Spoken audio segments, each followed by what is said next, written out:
Praise the Lord. Asa si JC? Sabi ko, huwag ka malungkot. Walang papalagyan. Birthday mo.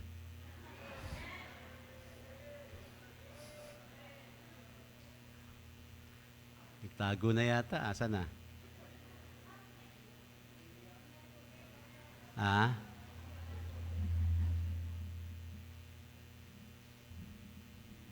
Actually, yung original na kanta, yun yung nasa video kanina. Siya kumanta nun eh. Ninervyos lang dito nung live. Nung live, ninervyos. More kasi kayo ng more, eh. Birthday na nga, eh. More pa kayo ng more. Salamat din sa mga nanalangin at nag-assist, yung mga tumawag sa Meralco para mabalik yung ating linya. No? Kasi mahirap, alam ko naman nasanay na kayo sa lamig. Siguro pag nawalan tayong pambayad ng kuryente, nawala yung aircon, baka hindi na kayo mag-atinan eh. So, salamat. At syempre po sa aming mga bisita, salamat po sa inyo pong pagdalo. Na po, naway makasama po namin kayong natututo sa salita ng ating Panginoon. No? Ganon din sa mga parents ni Sister Janine. Thank you po, ano? At ba't parang nagmuugong ako nung nangyayari? So, ngayon po, mag-aaral pa rin tayo ng salita ng Diyos. Salamat din, sa biyaya na natanggap nga nila Brian, Stella Lane, sila Mara, yung pong bagong pick-up. Napakaganda kasi po kaya maganda yon, kulay puti. Pero mas maganda sana yung pag naging pink eh. Yung nga lang, wala namang pink na sasakyan. Di ba ba? So, salamat at magagamit na sabak na raw sa trabaho. Kahapon pa lang na kinargahan na kaagad ng mga bigas. Amen? So, purihin ng Panginoon sa patuloy na tiwala ng Diyos po sa atin. Hindi naman tayo bibiyayaan ng Panginoon kung walang tiwala ang Diyos sa atin eh. Di ba? Ikaw ba, pag meron ka bang isang gamit, ipahihiram mo ba doon sa wala kang ang tiwala na iingatan niya, di ba? Siyempre, ayaw mo rin.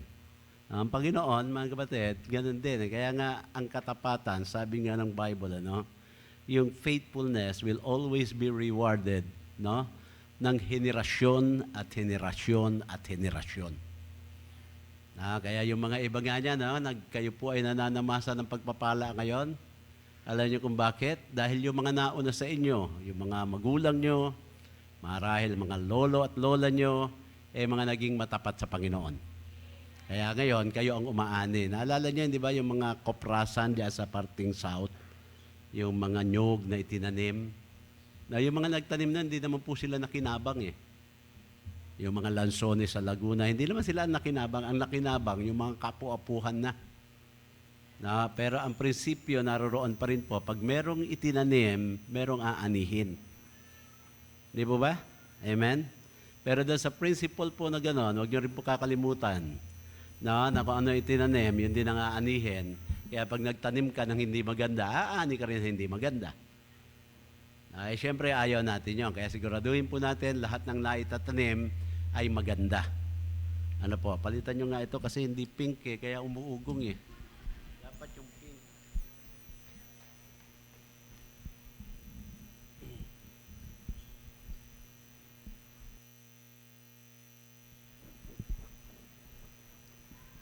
Hello, Mike. Oh, walang ugong, di ba?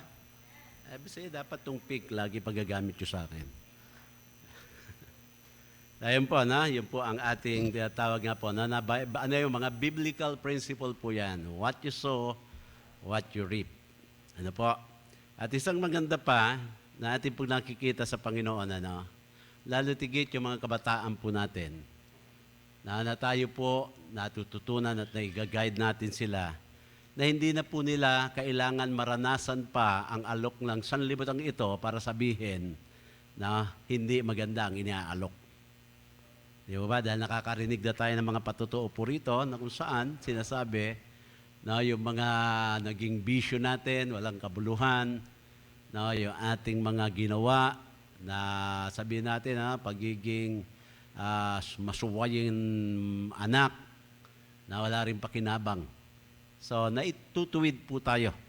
At ang maganda po sa Panginoon, na kahit tayo po ay may edad na, naitutuwid pa rin tayo. Yun po ang maganda eh. Di ba? Basta ikaw ay hahayaan mo lang siya o papayagan mo siyang ituwid ang iyong buhay. So, salamat po ng marami sa mga natututo, na natuturuan ng salita ng Diyos at natututo. So, ngayon nga, mga kapatid, ating po pag-aaralan, nasa ano na nga pala po tayo, na sa Isaiah, 2nd chapter na po ngayon ng ating challenge, 1 chapter a day, na ito po ay ilang, chapter 66 ba? So, 66 days, no? Ang challenge po natin. So, abuti na tayo dyan ng siguro mga Setyembre. Na? Okay, tayo pong lahat ay tumayo. Song of Solomon, chapter 3.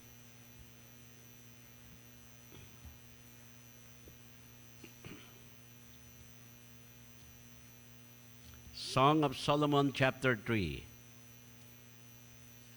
Beginning verse number 1. Okay, magbuklat naman tayo ng Bible. Naririnig niyo ba yan? Di ba? Masarap, ano? Ngayon, puro tut. Ganun na ang naririnig eh. Pag naglilipat ng mga Bible verses of chapter. Okay, chapter 3, beginning verse number 1. By night, sabi po dyan, on my bed, I sought him whom my soul loveth. I sought him, but I found him not.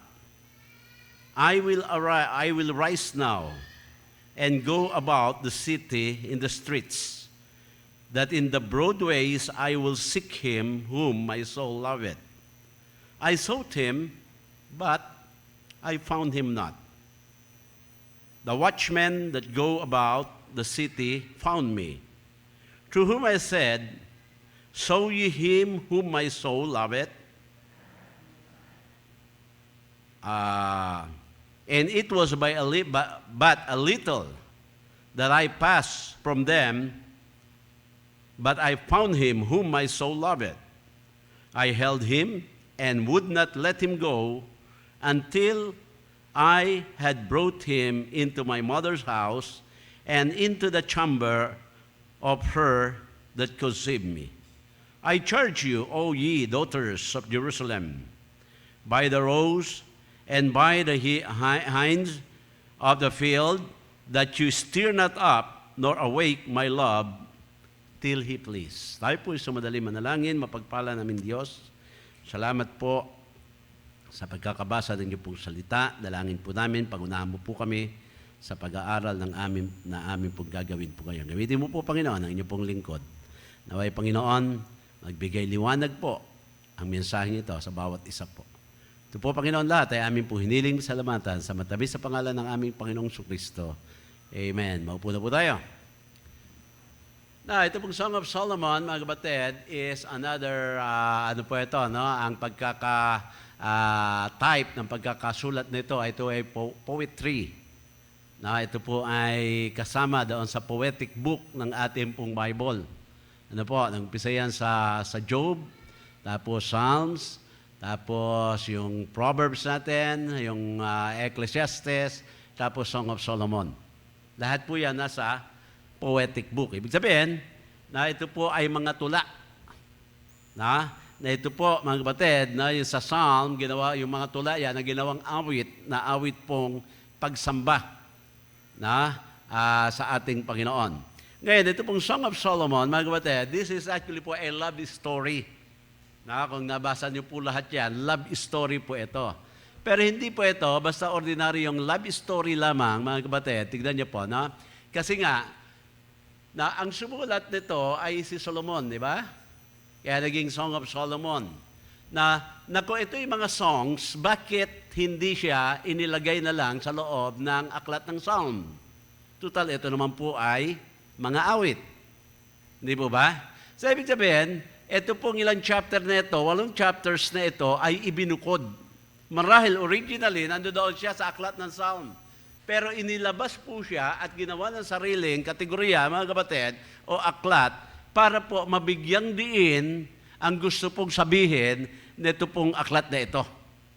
Na dahil nga po ito ay love story, mga kapatid, na dito po makita natin na ito po ay naghahayag ng pag-ibig ni Kristo sa kanyang church. Na kaya yung bride po dito is the church and the beloved is the Lord Jesus Christ. Na kaya ito po ay very vital things regarding that the church and her ministry are brought to our attention sa mga verses na ito. Sa madaling sabi, kung yung bride is the church, yung po ang Bible Baptist Church Bible Baptist na church ang Marilao, dapat po makuha ang attention po natin ito. Ano po? Merong gustong sabihin ang Panginoon dito. At alam po natin, the very last commandment, the very last commission of the Lord Jesus Christ, bago po siya umakyat sa langit, ang kanya pong sinabi po sa atin, go ye into all the world and preach the gospel. So, ibig sabihin, the very task of the church ay winning people to Christ.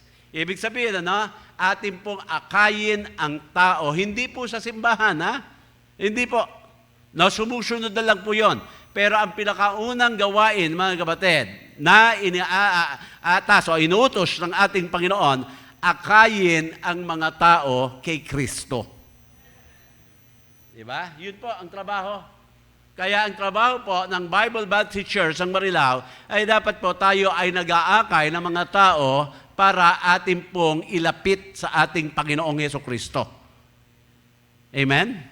At syempre po, kung sila ay mabibless sa atin and they wanted to join the church, then that is okay. Pero hindi po, not the joining, mga kapatid, hindi po yung sinasabi natin affiliation, but salvation. Yan ang gusto po natin, may alok.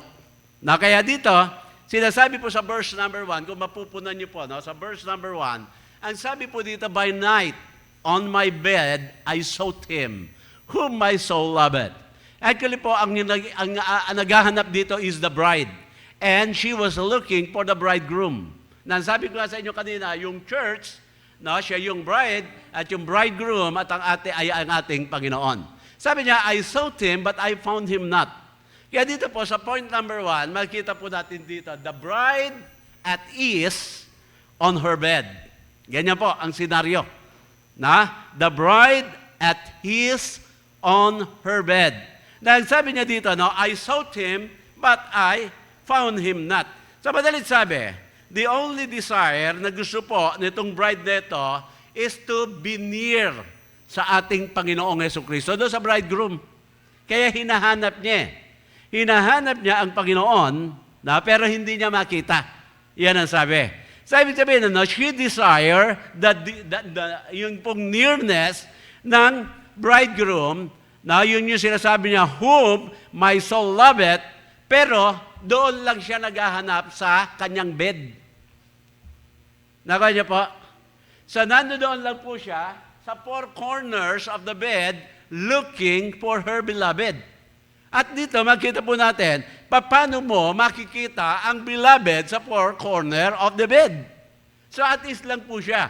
Ngayon, ilalagay po natin, mga kapatid, sa mensahe na gusto ng ating Panginoon ngayon. Ang church po, if we desire the power and the nearness of God, hindi po natin siya makikita sa four corners of this building. Amen? Hindi. Ibig sabihin, na sinasabi niya, I found him not, nandoon lang siya, mga kapatid, para lang po siya nakaupo sa isa, o sabihin natin, siguro kukuya-kuya-kuy lang doon sa bed, tapos sa kanya hinahanap, na siya po, yung presensya ng Panginoon sa kanyang buhay, hindi niya nga makikita. Bakit po? Andoon lang po siya. Sa madalit sabi, ang pinapakita dito ng ating Panginoon, there are many, many works to be done by the church. Di ba sabi po ng Acts 1:8? Tignan niyo po Acts 1:8. Sabi po diyan, you shall receive power. After the Holy Ghost is come upon you. Di ba? Yun yung hinahanap ng bride. The nearness of Christ sa kanya, the power, mga kapatid. At sabi diyan, after the Holy Ghost is come upon you, and you shall be witnesses and to be both in Jerusalem, in all Judea, and in Samaria, and unto the uttermost part of the earth. Ibig sabihin, mga kapatid, if we desire the nearness of the Lord Jesus Christ, ang ibig po sabihin niyan na nearness, magkaroon ka ng kapangyarihan kasama ang Panginoon. Amen? Ngayon ang tanong, saan mo gagamitin yung kapangyarihan? Bakit gusto mong maging makapangyarihan? Gusto mo ba kapangyarihan bibigay ng Diyos sa iyo para makaganti ka sa iyong mga kaaway?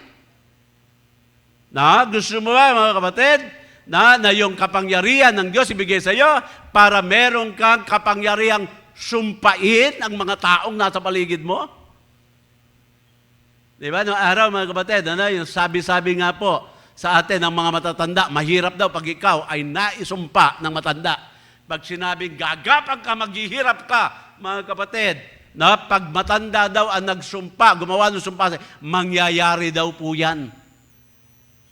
Meron pong kapangyarihan ang salita. Yan ang sinasabi nila.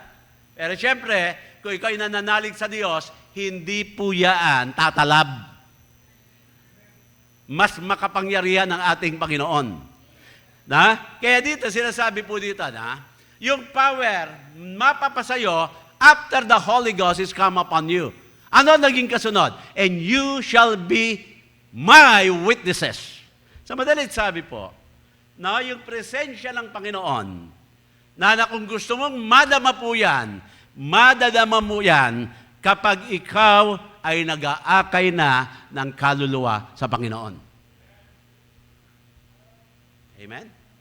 Kasi mag-wonder ka, sabi, ba't ko ba siya napaliwanagan ng ganun? Ba't ko ba nagamit yung mga verses na yon at parang napakadali kong naipaliwanag? Hindi na po ikaw yun eh. Amen? Doon mo makikita how God will work at use you. Kaya dito pa sabi niya, by night, parang isang on my bed, parang yung church po yan, I sought him, but I found him not. Ibig sabihin as long as the church of the Lord Jesus Christ, naroon lang po siya sa reclining chair niya po of idleness, or undisturbed, or unburdened for soul, it is impossible for the church to experience the power and the presence of the Lord Jesus Christ. Naalala niyo po, nung 30 at 30 po tayo, 30 years ang ating church. Ano ang goal natin? For the whole year is to reach 30,000 na kaluluwa para sa ating Panginoon sa 30th church anniversary. Amen? So lahat, nag-soul winning eh. Di ba? Si Brother Dennis, sa mga school siya pumasok. Naabot ba natin yung 30,000? Hindi. Nag-30% pa tayo? Sobra pa. Di ba, amen? Ibig sabihin because we set up the goal na doon na makakapag-share tayo ng salita ng Panginoon, hindi man natin naabot, mga kapatid, yung numero, at least meron tayong naabot na numero. Kesa sa wala. Kaya, mga kapatid, kung tayo po ay naroon lang sa parang upuan natin ng idleness, wala po, na hindi tayo nadidisturb. Alam niyo po, almost every day, merong namamatay ng COVID. Ngayon, meron na naman Delta variant, mga kapatid, na sabi nga nila, naghahanda na ang mga hospital, mga additional, mga ilaan ng 30% ng mga hospital bed para sa mga COVID patients. Siguro mas matapang na yung mga medical personnel natin ngayon. Kasi nung una last year, nung dumating yung COVID na yan, hindi nila alam paano gamutin. Ngayon, alam na nila at least, di ba? Nagagamot na po nila. So, pag makita po natin yung number of people dying because of this virus, ang tanong, nabiburden ba tayo? Naisip ba natin yung mga namamatay na yung papunta sa impyerno dahil wala silang Kristo sa puso? We enjoy how the Lord really guided us, protected us, mga kapatid. Sabi natin, zero COVID kami. Paano naman yung mga may COVID na namamatay na walang Kristo sa puso? Kaya last Sunday, I asked mga kapatid si Adoy to preach doon sa kanyang message. Di ba? Nakuha niyo po yun? Na ang kanyang idinidiin, yung mga passions natin sa mga kaluluwa, medyo po lumalamig na po. And it's good, Brother Ari, sabi niya, kagabi, praise the Lord, meron siyang mga na-win na mga seaman. Ilan yun? 4 ba? 4 na 5 kaluluwa kagabi. Na nag-report po siya. Sabihin, mga kapatid, hindi dapat tumitigil yan. Kaya sinasabi dito sa verse number 9, na by night on my bed, I sought Him, whom my soul loveth. I sought Him, but I found Him not. Sabihin, yung kanyang desire na makamtan yung presensya ng Panginoon, hindi niya po makita-kita. Na kaya ngayon, what becomes to our churches today? We become very contented, self-satisfied. Nakaupo na po tayo dito sa air condition na ating auditorium, mga kapatid.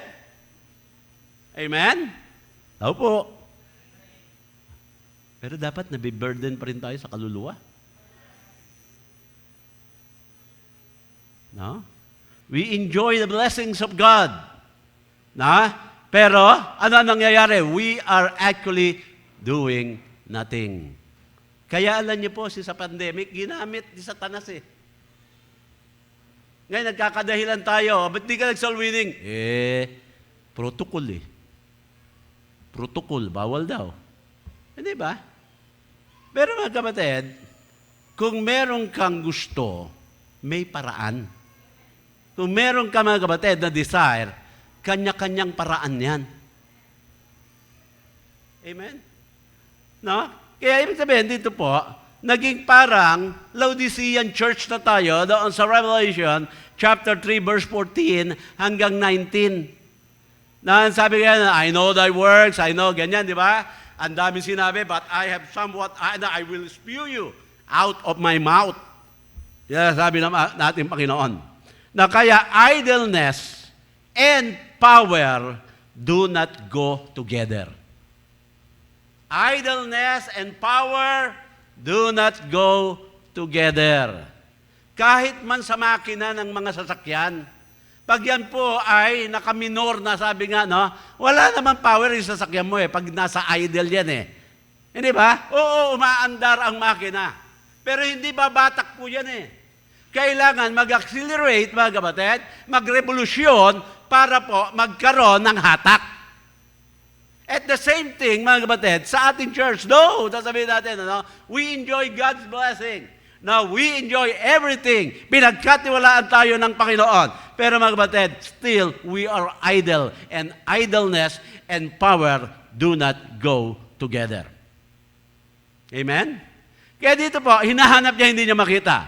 So, she wants to be near the Lord Jesus Christ. Now, ito pong bride na ito wanted to be near the bridegroom. Kaya dito po, to be one with Jesus is to want what He wants, to love what He loves, and to be faithful to the sacred responsibility of that relationship. Ano po ba yung sacred responsibility natin? Go ye into all the world. And that is the very heart of God. Kaya salamat po sa mga nag-imbita, yung dumating po ngayon sa aming mga bisita because you gave us the opportunity to share the Word of God.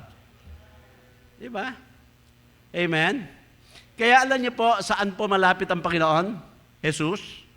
Jesus is nearest to us when we are faithfully serving Him. Amen? Gusto mo maging malapit sa iyo ang Panginoon? Lagi, maglingkod ka sa Kanya. Paglingkuran mo siya.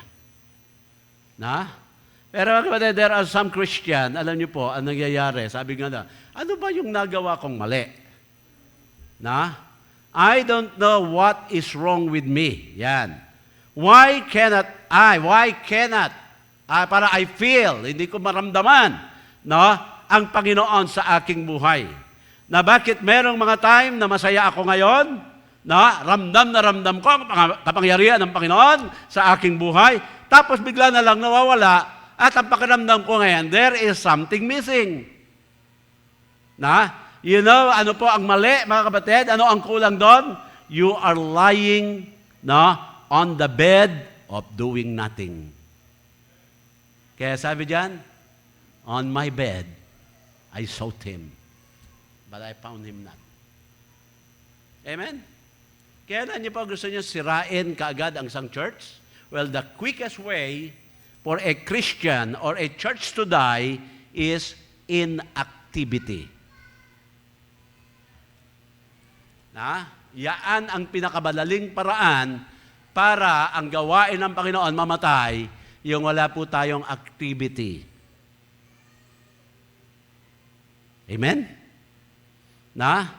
Paano ba ang gagawin natin for a church na maging active? Pag ang church natin activity at marami mga activities, syempre kailangan natin ng active na mga Kristiyano. Paano tayo magkakaroon ng activity kung wala namang active? Tama po ba yan? May sense ba yan? Di ba? So, kapag maraming active members, marami po ang magiging activities ng isang church. Kaya ayan po ang sinasabi po dito sa atin. Kaya the church the church need to awake from her dream, and to do the Lord's business. Yan po. Kaya sabi niya, I sought him by night on my bed, I sought him, whom my soul loveth, I sought him, but I found him not. Amen? Napakalawa, tingnan po natin yung scenario dyan, sa verse number 2. Sabi yan, the bride now goes into the streets. Lumabas na po siya.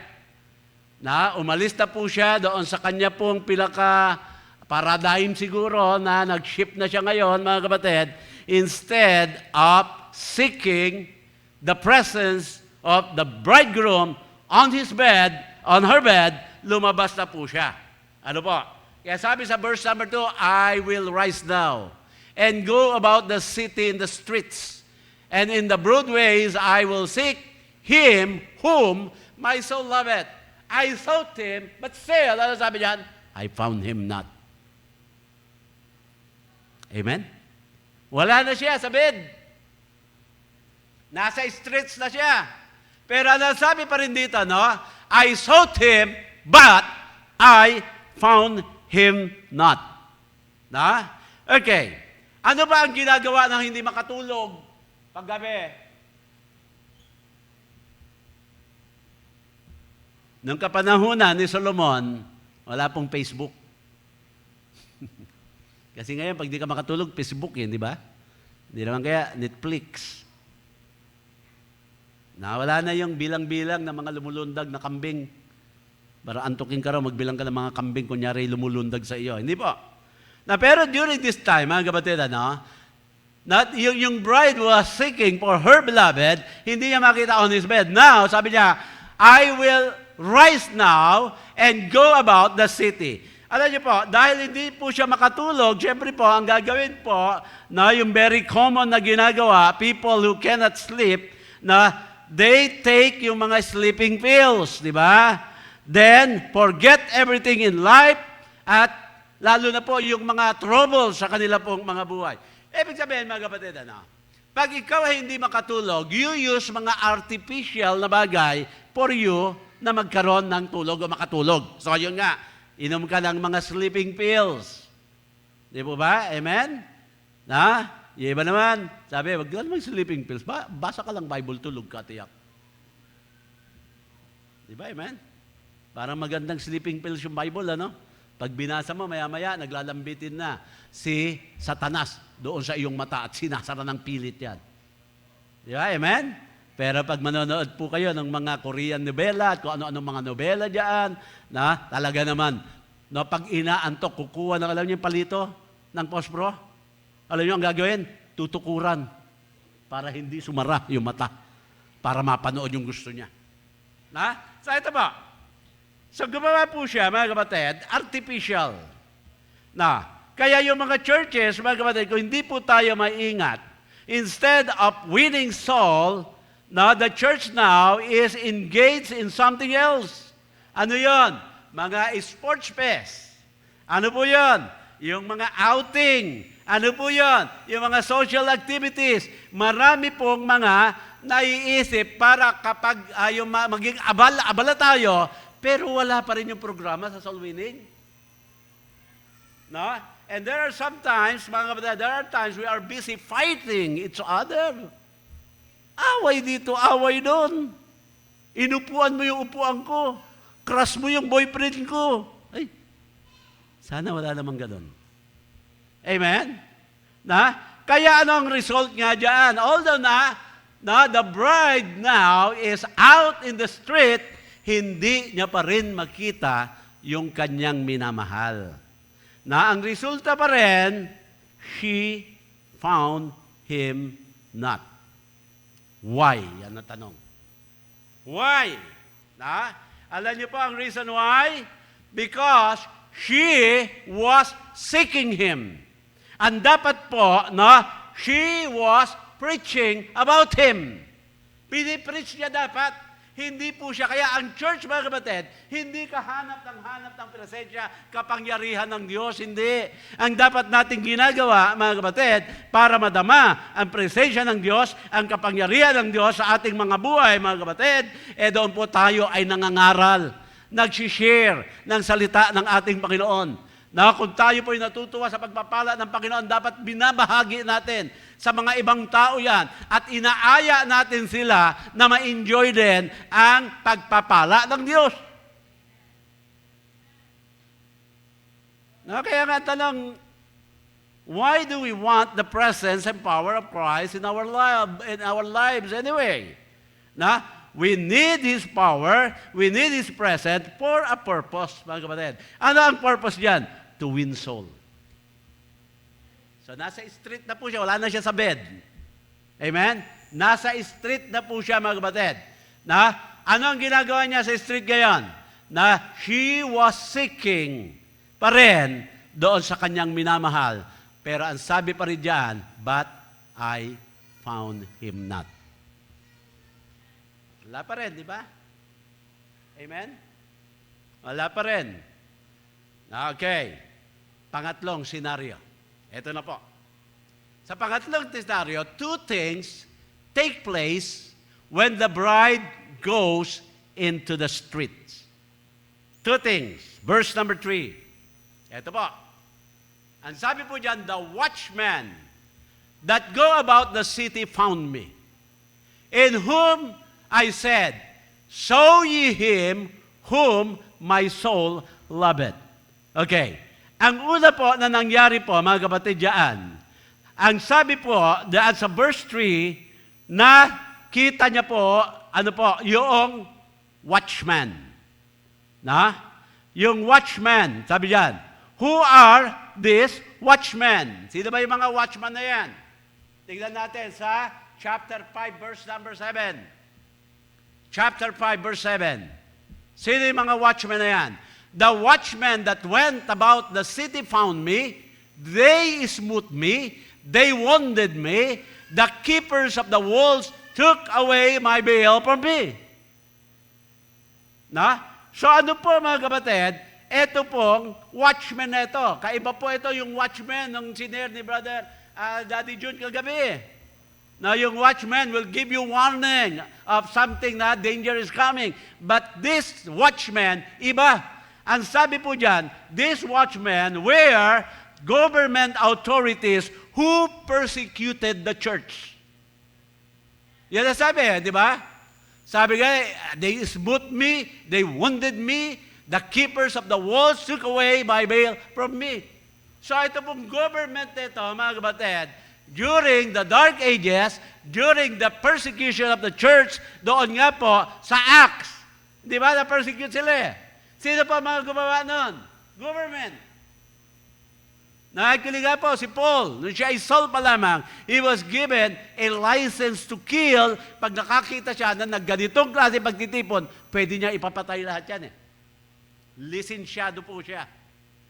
So yun ang nakita niya po, mga kapatid. Now, the second event, doon po, nung nasa street na siya po, took place when she began to witness to the watchman. Tignan niyo po, ano sabi niya doon sa balik natin, sa verse number 3. Sabi, the watchman that go about the city found me, to whom I said, show ye him whom my soul loveth.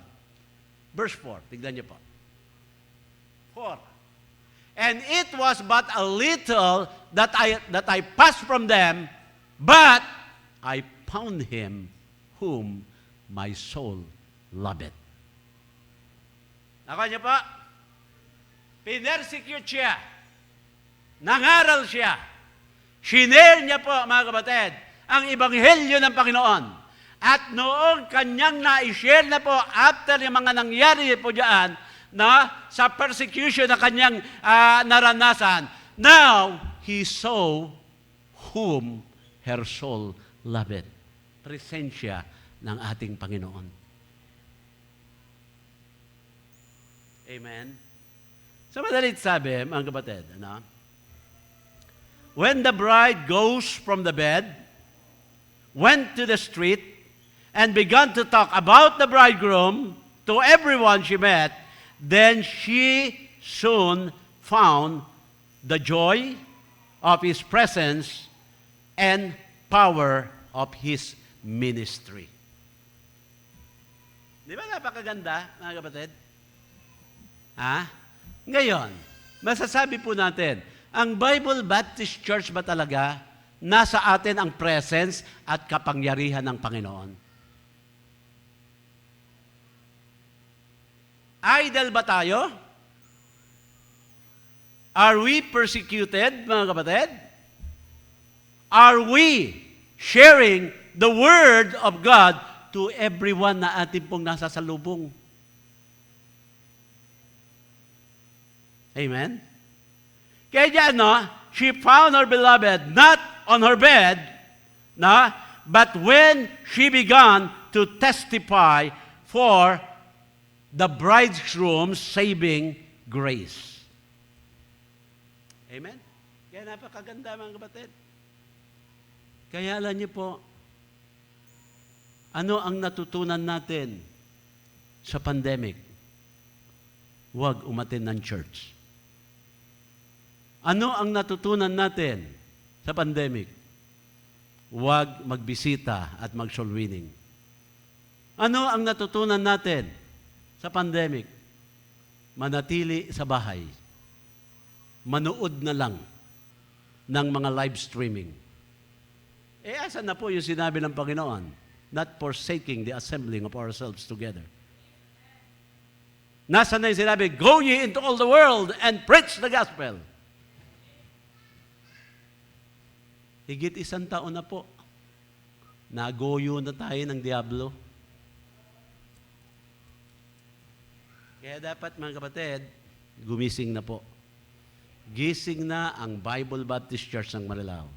Again, start sharing the Word of God. Amen? Yung pang-apat na senaryo. Ano sabi po dyan? The bride brings her beloved into her mother's house. Verse number 4, yung binasa nga po natin. It was but a little that I passed from them. Now, yung mga watchmen. But I found him whom my soul loveth. I held him and would not let him go until I had brought him into my mother's house and into the chamber of her that conceived me. Ano ba sinasabi po dito sa atin, mga kapatid? Sinasabi sa atin na keep your catch. Iyong dapat panatiliin yung mga nahuhuli mo. Kaya dito po, the bride, she decided not to commit the same mistake and bring him, yung bridegroom niya, to her mother. Kaya mga kapatid, tayo po mga hintil, tayo po yung mga hindi saved. Hindi tayo kasama doon sa chosen nation. Pero spiritually, we become para spiritual Jew. nung tayo po ay naligtas, ang sabing gano'n, inilagay na tayo dito po sa mother's house. At ayaw niya na mawala pa yaan. Amen. Kaya mga kapatid, sinasabi po rito, although we enjoy the blessings of God, pero mga kapatid, mas higit yung joy na pag nadarama mo ang presensya niya. Parang ano yan Di ba? Noong nakaraan, nakatanggap kami ng box. Galing sa Singapore, inipon ng mga bata, pinadala. Mga ano ba, di ba? Alam niyo naman. Sa tuwan-tuwa kami. Meron diyang tsokolate. Para sa akin lang yon. Dahil diabetic daw ako. Meron dyan mga sabon panlaba. Di ba? Nakakatuwa, ang sarap Wow, blessing! Pero alam niyo po ba, mga kapatid, kahit wala yon, basta makakasama mo nung nagpadala. Yun ang padala nun. Sabihin sa akin po, mas magiging masaya ako. Although na masaya na kami dahil napadalang kami, pero mas masaya pag sila mismo ang dumarating. Hindi po ba? Nanay Telma, ayan, si Nanay Telma, pag nakompleto yung anak niya, masaya yan. Mas higit pa ang saya niyan kaysa padala lang sila ng padala. Kapag ang asawa niyo, overseas worker, di ba? Magpapadala yan ng allotment, masaya kayo Hindi po ba? Pag dumating yan, doon kayo lumulungkot. Alam niyo bakit? Hinahanap yung padala Paano mo dinala yung pinadala kong allotment? Hindi po, mga kapatid, hindi ba? Kaya dito po, now, we, as a church, we enjoy God's blessing. Pero hindi ba mas masaya maramdaman natin yung kanyang presensya at kapangyarihan?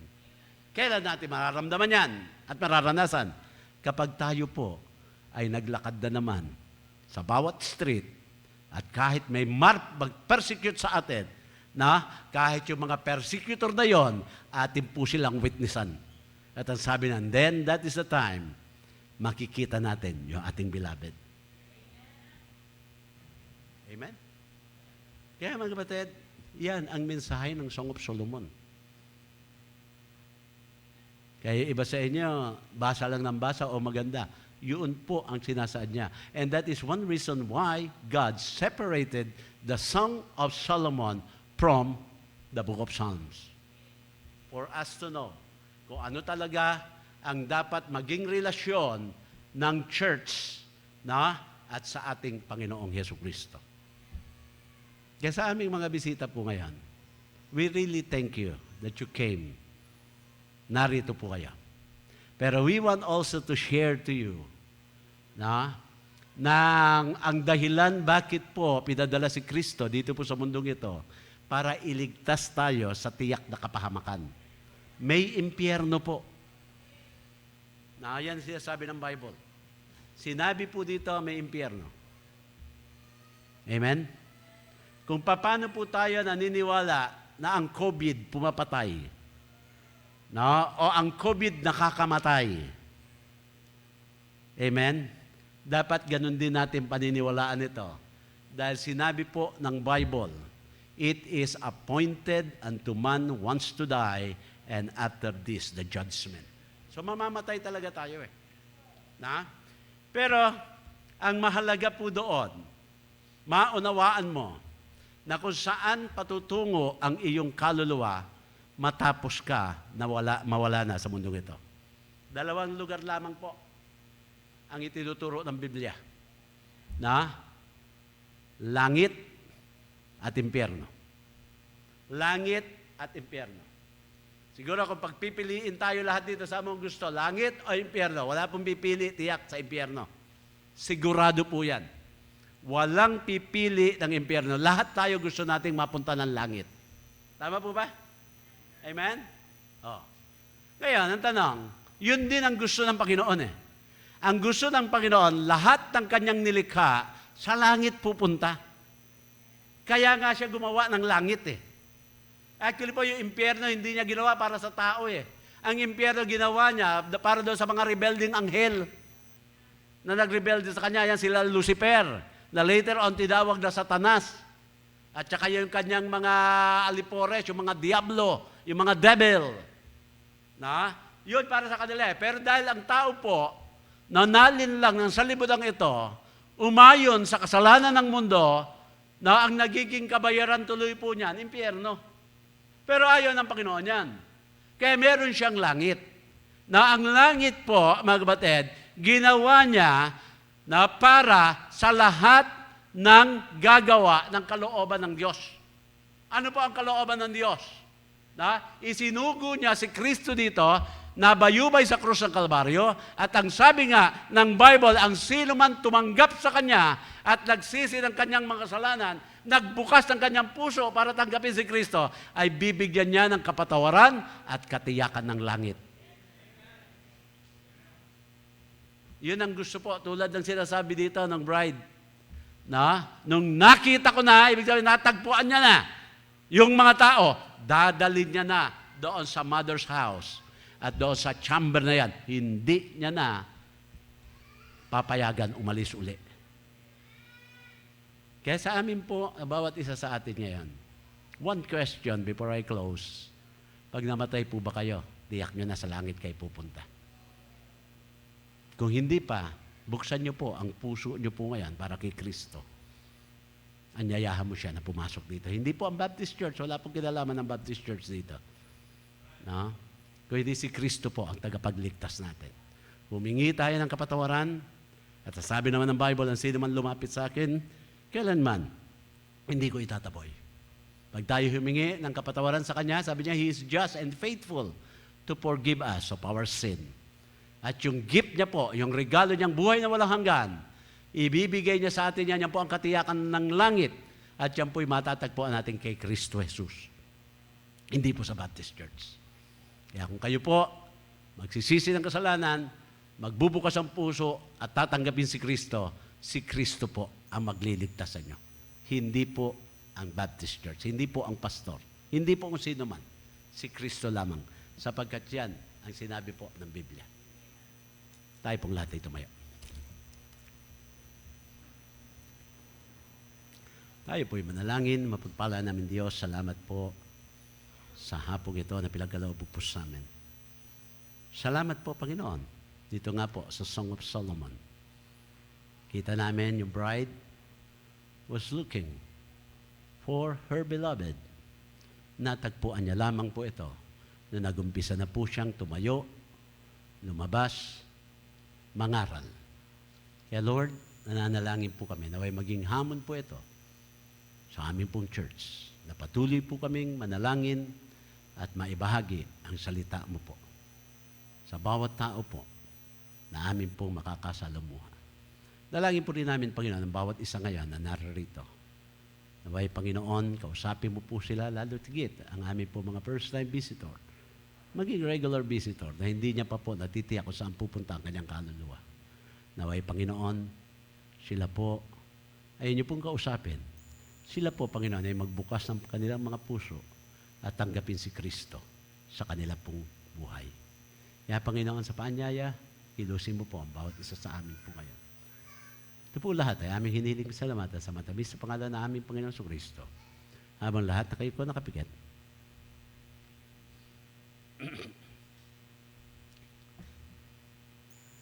Tanong para po sa Bible Baptist Church ang Marilao. Nasaan po ba tayo ngayon? Nasa bed? Or are we out there sa streets witnessing sa mga tao po na wala pa po kay Kristo? Now, you are a part of this church. Masasagot mo yan. Huwag mong sagutin yung para sa iba, sagutin mo yung para sa iyo lamang. Are we doing the will of God sa ating buhay? Sa amin po mga bisita naman, I just want you to be honest, kung hindi nyo po talaga natitiyak na sa langit pupunta ang inyong kaluluwa, tanggapin nyo po si Kristo ngayon. Buksan nyo ang inyong puso. Humingi tayo ng kapatawaran sa ating mga kasalanan. At ang pangako niya, patatawarin niya po tayo at bibigyan tayo ng katiyakan ng langit. Pero ang gusto niya, kusang loob ka. Hindi yung pipilitin ka, kundi ikaw mismo ang magsusuko ng buhay sa Panginoon.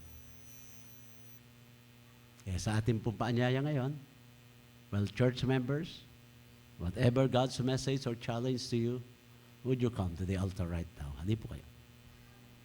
Sige po.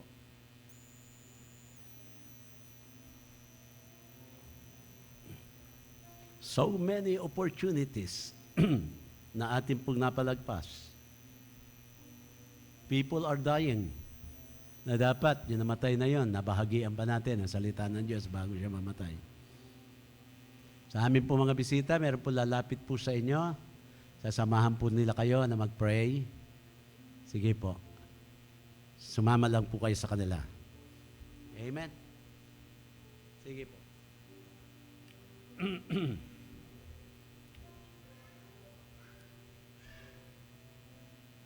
Sige po, yung ating mga soul winner, samahan nyo sila, panalangin nyo po.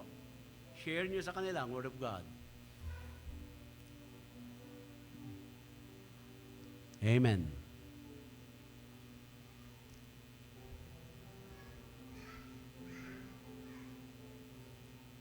I sought him, but I found him not.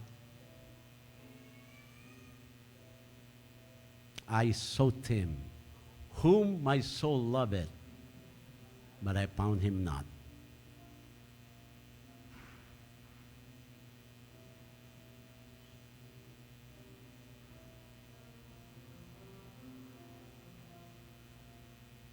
Salamat po, Panginoon, sa mga anak mo po ngayon na inyo pong hinamon.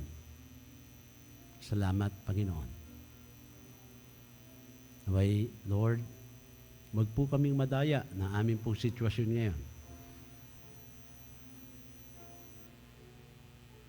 Na we can go out there winning soul. Pwede kami pong nasa labas na mag-iingat, careful, but not fearful. Lord, tuloy mo po kaming gisingin. Magkaroon uli po kami, Panginoon, ng passion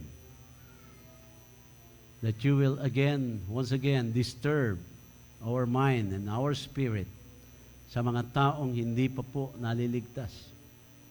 People are dying dahil po sa pandemya na ito.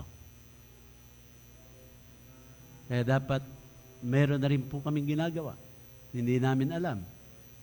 Baka yung kausap namin ngayon, bukas, ay mawawala na. Kaya Panginoon, patuloy mo pong hamunin ang bawat isa. Patuloy ko po rin, Panginoon, pinapanalangin ang mga pinapaliwanagan po ngayon ang simpleng paraan ng kaligtasan na may maunawaan po nila ito. Hingilin ko po ang banal na Espiritu mo ang siyang kumilos sa kanila. Gamitin mo po ang mga nagpapaliwanag sa kanila. Puri ka po namin, Panginoon. Salamat po sa paglapit ng inyo po mga anak. Ito po lahat ay aming hiniling, salamatan sa matawis sa pangalan ng aming Panginoon Kristo. Amen. Amen.